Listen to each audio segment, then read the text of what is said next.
Once you get started, it will all develop. You just need a tight schedule, someone to hold you accountable, and just map out a 6 month, very diligent process of work schedule. Business of Architecture, episode 180. Hello, I'm Enoch Sears, and this is the podcast for architects, where you'll discover tips, strategies, and secrets for running a profitable and impactful architecture practice. I'd like to invite you to discover how to double your architecture firm income and create your dream practice of freedom and impact by downloading my free 4-part architecture firm profit map. As a podcast listener, you can get instant access by going to freearchitectgift.com. Today's guest is Francisca Alonso, the CEO and co-founder of AV Architects and Builders. Today, we're going to talk about the new book that Francisca has written, Nesting for Empty Nesters. If you've ever thought about writing a book, you're going to discover a fantastic framework for being able to get your book done in the shortest amount of time as possible, and also some of the things and lessons that Francisca learned along the way. Now let's get down to business. So Francisca Alonso, welcome to Business of Architecture. Thank you for having me. Now, you were one of our very first guests way back at the beginning of the show, so it is fantastic to have you back on again. So thank you for being here. I'm really excited to be here, Enoch. Now, you've done a lot since we last spoke, and one of the latest things that you have going on is the new book that you've published, Nesting for Empty Nesters.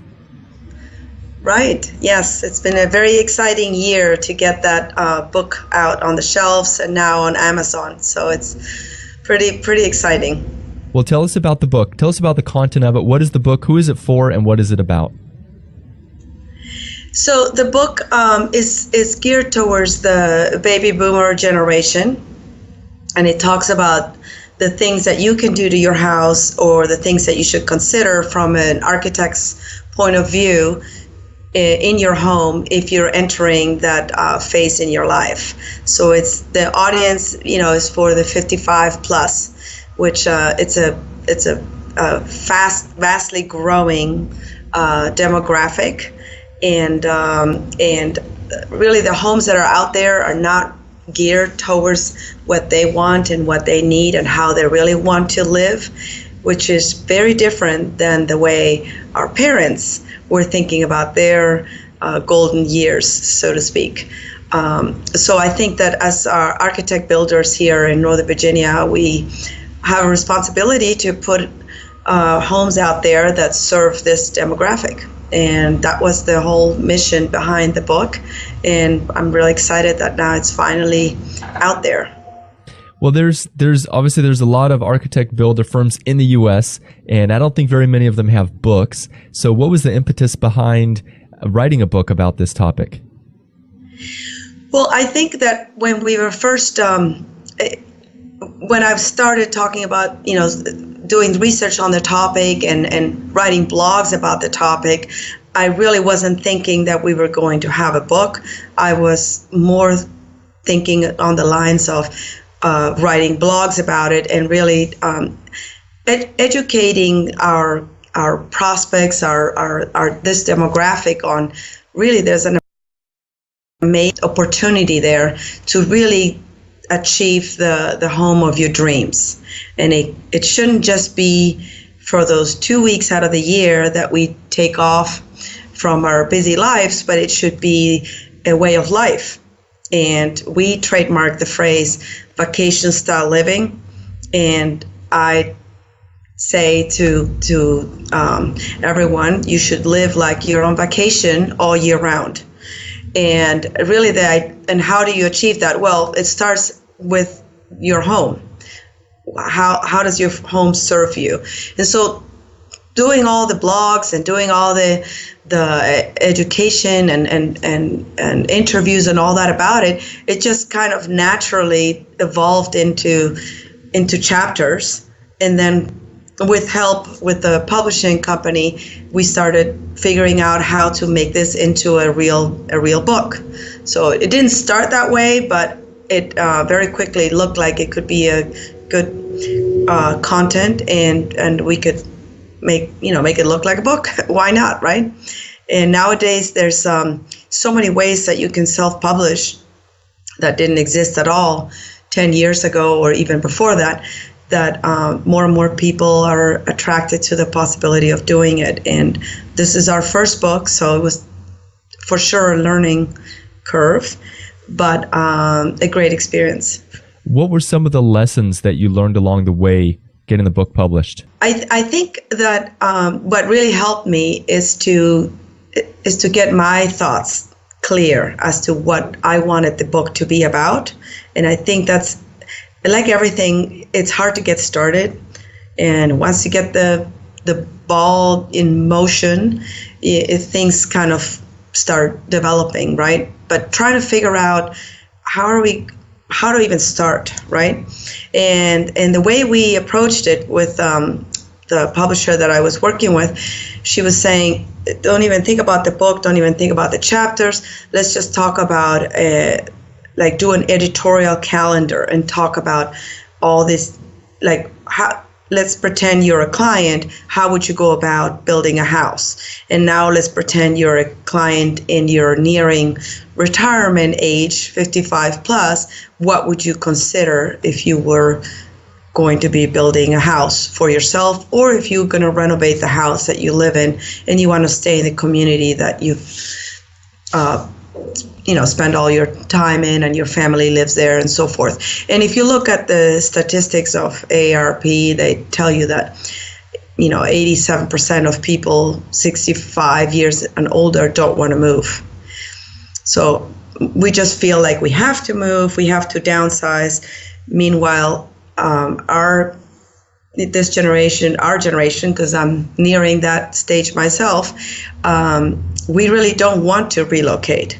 So, but the house that we live in doesn't quite work for us to stay here for the next 10, 20, or 30 years.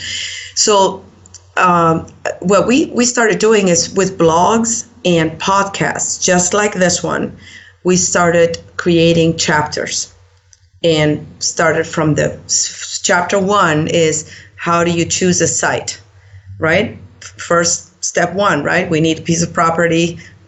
What should we consider when we're looking for a site?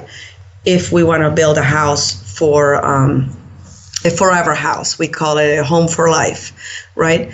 And then from that step on, you just kind of go through the natural steps that we go through in the architectural process and then the build process. And all we do is tailor it as if we were talking to the baby boomer generation, because obviously their needs are different than if you're in your 20s and you just got married and you have small children, right? So that's how the books developed. Okay, so it sounds like you broke it down into little pieces that correspond with the actual phases of designing and getting the project built. Is that correct? Exactly. Yes. Okay. And then you either talked or you wrote about each one of these things through either a podcast where you might have been talking or a blog post where you were writing. Is that right? Yes. So we did 3 things. And I think the exercise was extremely valuable because it forces you to continuously polish your message. And so we did it first on Blog Talk Radio. So it was no video, just talking, right? Then I did it the same topic, like finding your site in a YouTube channel that we have. It's called 360 Home Living. And then we did the writing part, the blog. Because for me, the hardest thing, and maybe this is for many people, is to write about it. I actually have no problem talking about it. And it's very easy for me to talk about it if I'm not on video. It's easier. So I started with talking about it without me looking at the camera, because that always is distracting. Then I talked about the same topic on the camera, and then the same topic writing about it. And we did that with 20 topics. And the 20 topics are the 2 sections of the book. So the first section is about finding the whole process of finding your team and finding your the property and who you're working with. And then the second part is what are the design aspects that we should consider when we are designing a home for life. And that pretty much is the book. So it's a summary of 20 blog posts, podcast, radio interviews, and then a video YouTube channel. Okay, video. So you sounds like you had at least 3 different kinds of medium or 3 different kind of media for the actual sections or chapters, right? So you said you had an audio podcast, a video podcast, and then actual written blog. How did you take that raw material, and what process did you go through to take those 3 different media and then turn those into the actual written content of the book? So we made an outline of the 20 things that we wanted to talk about, and 10 of them were first about finding your team, and then the other 10 are about how to design and build this house. And what I did is talk about each one of the topics in these 3 different types of media. And I think that the purpose was to continuously polish the message, so that by the time you get to the writing part, which is for me the hardest part, I already had a much clearer picture of what the key points were that I could then put in the book. Does that answer your question? Yeah, it does. So it sounds like you use that process to kind of hone your ideas and, like you said, get clarity around what you wanted to eventually put in the book.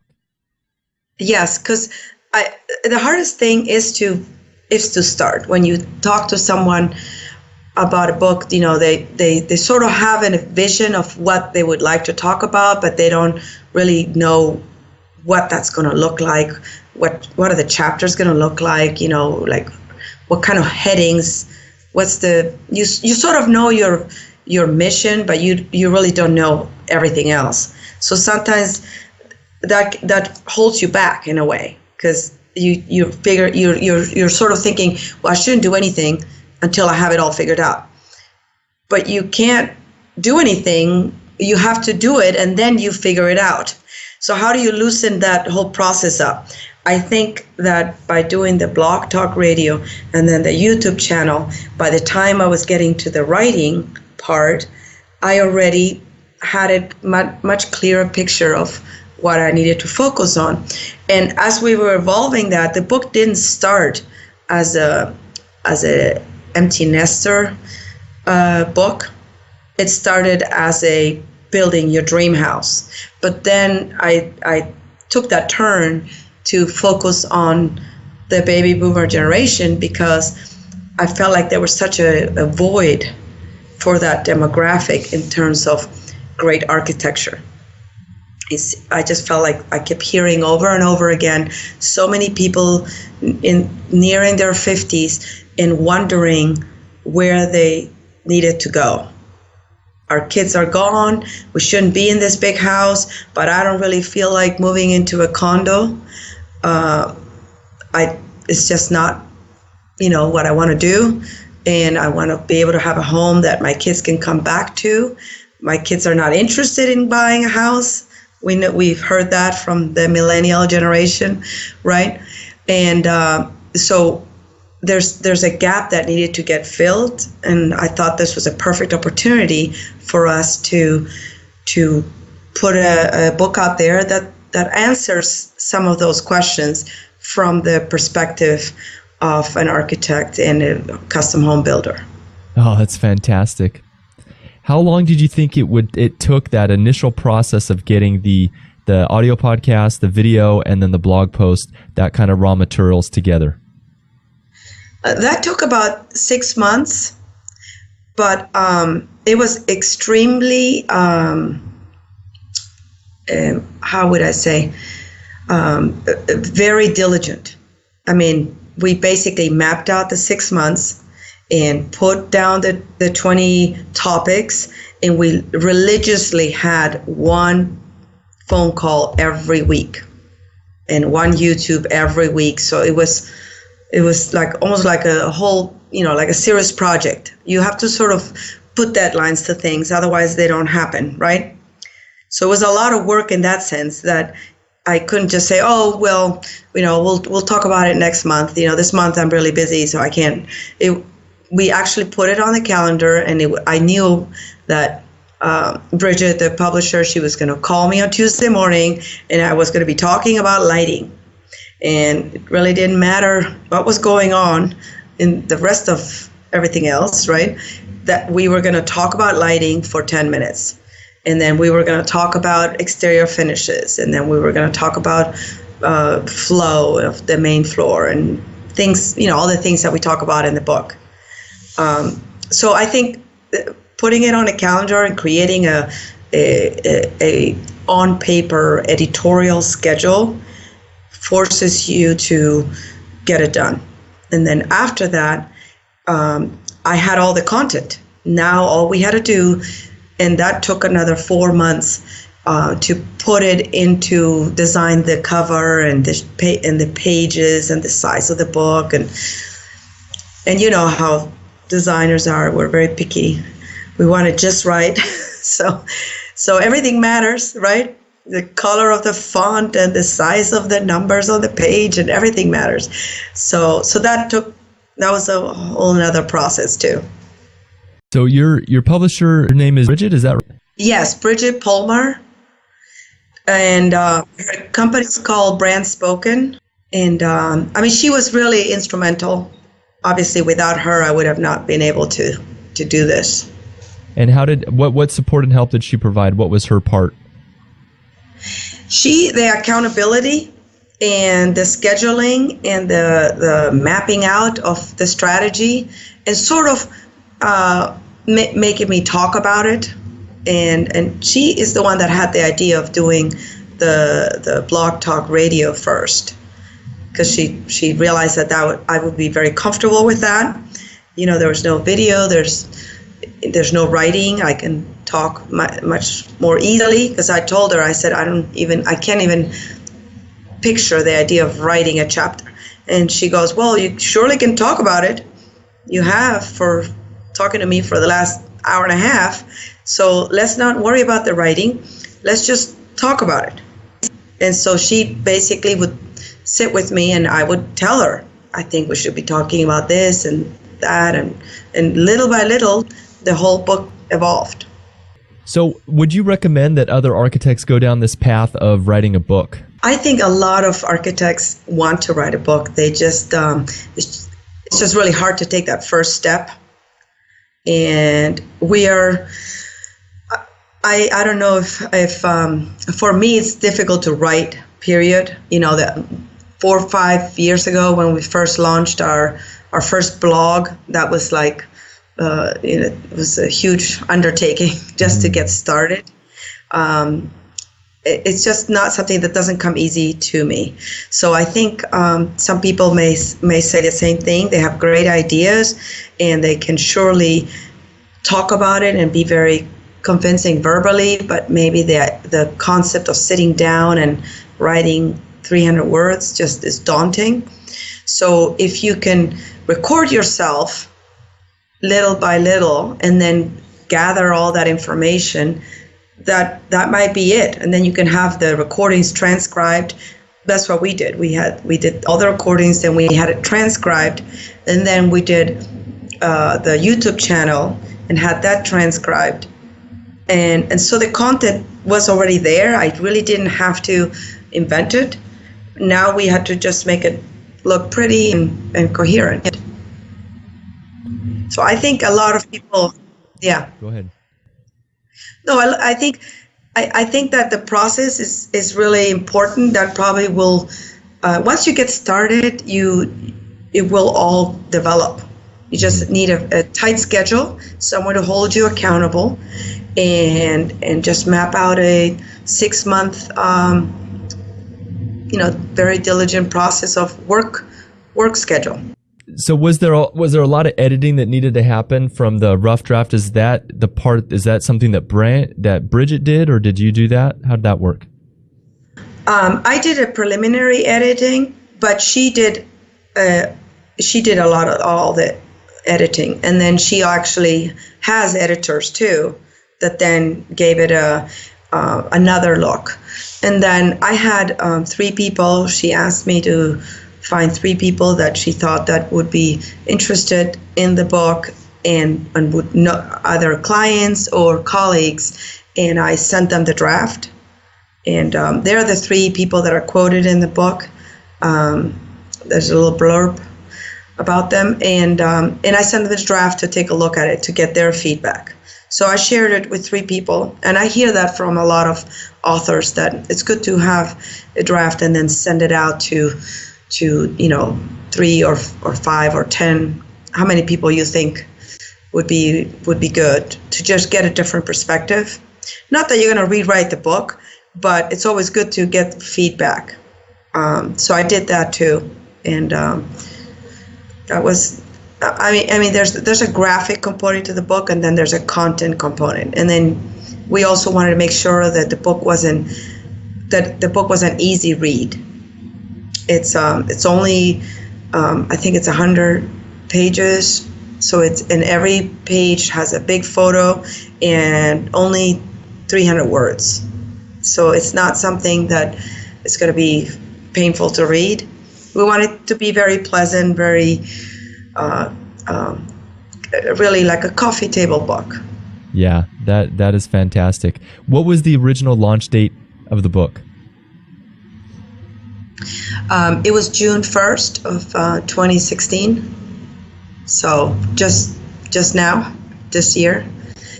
And we put it on Amazon, and they were we used a company called Book Baby, and they are the fulfillment part of the process. So the book is printed on demand. I'm sure you've heard that term.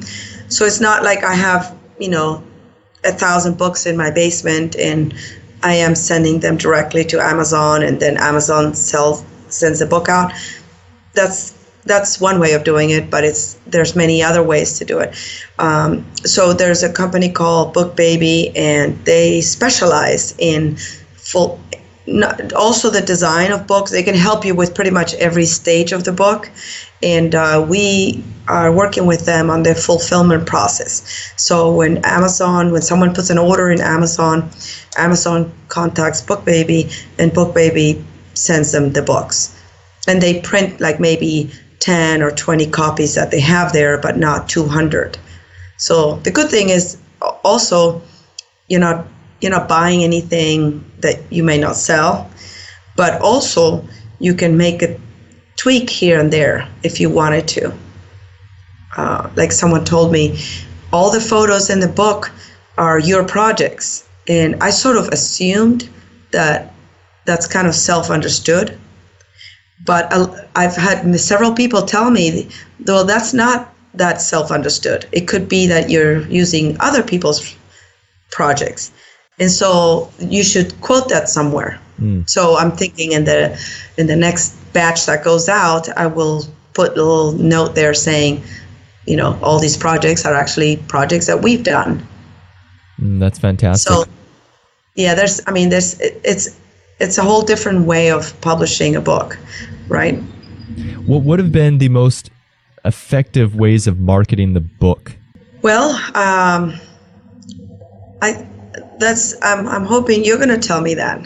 Because we're working on some marketing. We're just going to start here. I'm just curious, have you done much marketing of the book up until now, or has it been focused on let's get the book out, and then now it's out, now we feel good about it, we're going to market it out there? Well, I have done some marketing, and we have a video that launched the book out, and we've done newsletter marketing, and we also have done a 3-month social media campaign talking about the book. The book is out, right? But it's very localized marketing, and I would like to do more, nationwide or even global, because I think the book really is relevant to anyone. It doesn't matter whether they're here in Northern Virginia or or in Spain or wherever, it's relevant for everyone.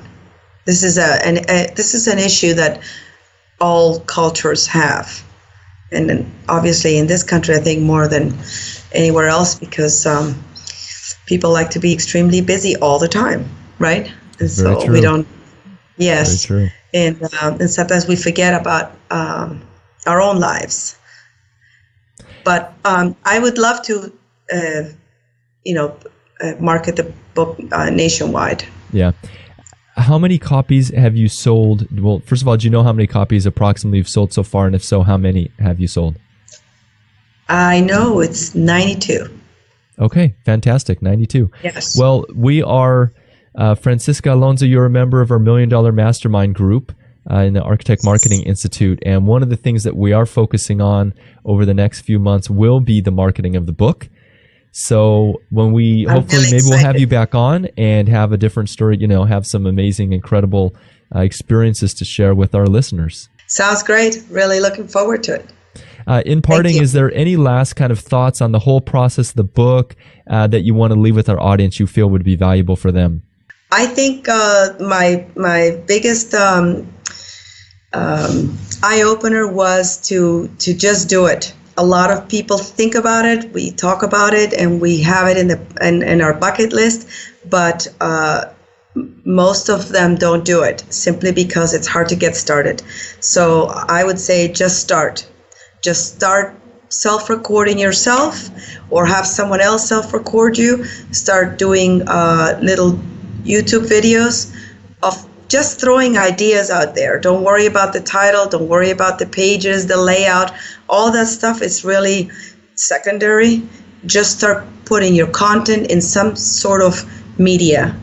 And if it's talking is easier than writing, then just talk it. And then you can in a much easier fashion figure out how to put that on paper. That was fantastic. Well, thank you, Francisca Alonso, for being on The Business of Architecture. My pleasure. Thank you, Enoch. Okay, bye-bye. Bye-bye. And that is a wrap. Thank you for listening today. If you're looking for more time, freedom, impact, and income as an architect, get instant access to my free 4-part Architect Profit Map by visiting freearchitectgift.com. The sponsor for today's show is ArchReach, the client relationship management tool built specifically for architects. If you want to systematize your marketing and business development, ArchReach will help you do it. Visit archreach.com to learn more.